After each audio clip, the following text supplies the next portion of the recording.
तो ये क्या करते थे, एक्सपोर्ट पॉलिसी बनाते थे, एथेनॉल का प्राइस बनाते थे, एफआरपी देखते थे, और किसान कितना गन्ना उगा रहा है और कितनी रेवेन्यू हमको चाहिए, एटसेट्रा एटसेट्रा करके एक फुल प्रोग्राम बना 2015 में।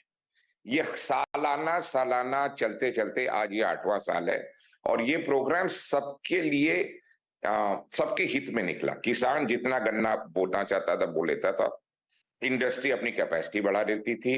इंडस्ट्री एथेनॉल में इन्वेस्टमेंट करती थी, शुगर एक्सपेंशन में इन्वेस्ट करती थी, जो चीनी बनती थी गवर्नमेंट इंश्योर करती थी कोटा के थ्रू, रियलिस्टिक मूव्स के थ्रू, की एफआरपी के हिसाब से उनको जितना रेवेन्यू मिलना चाहिए मिलों को, उस पर ध्यान रख के शुगर का प्राइस देखती थी। इसके बाद एथेनॉल में जितना डाइवर्शन करना चाहती थी उसके हिसाब से एथेनॉल का प्राइस बनता था, जूस का प्राइस बना, फुल जूस पे जाने का इंकरेजमेंट दिया गया, बीएवी के प्राइसेस को रिकॉग्नाइज करते थे। बीएवी क्या है, जूस की जितनी चीनी आप मोलेसेस में डालते हैं उतना का उतना चीनी का आपको बाजार भाव मिल जाए, उस हिसाब से ये प्राइस डिटरमिन करते थे। तो इतनी प्रैग्मेटिक, इतनी करेक्ट मैथमेटिक्स से, इतनी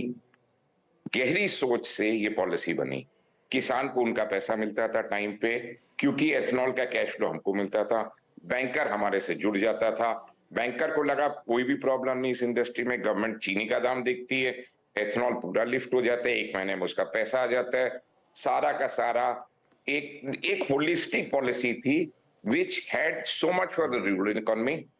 इसमें रूरल इकोनॉमी के साथ क्लाइमेट पे बहुत फायदा था। आर ऑनरेबल प्राइम मिनिस्टर, इन्होंने सारे ग्लोबल फोरम में कार्बन एमिशन कितने बचे वो बताया, 10% पहले अचीव हो गया सोचने के वो बताया, 15 और 20 की वो और अग्रसर हो गए वो बताया। गवर्नमेंट ने ऑयल कंपनीज के साथ साथ सीएम को कहा कि तुम अपने व्हीकल्स मॉडिफाई करो, वो 12 पे गए, 15 की तैयारी, फ्लेक्स फ्यूल 20 की तैयारी, एक पूरा रनवे बन रहा था कि 20 कैसे जाए। शुगर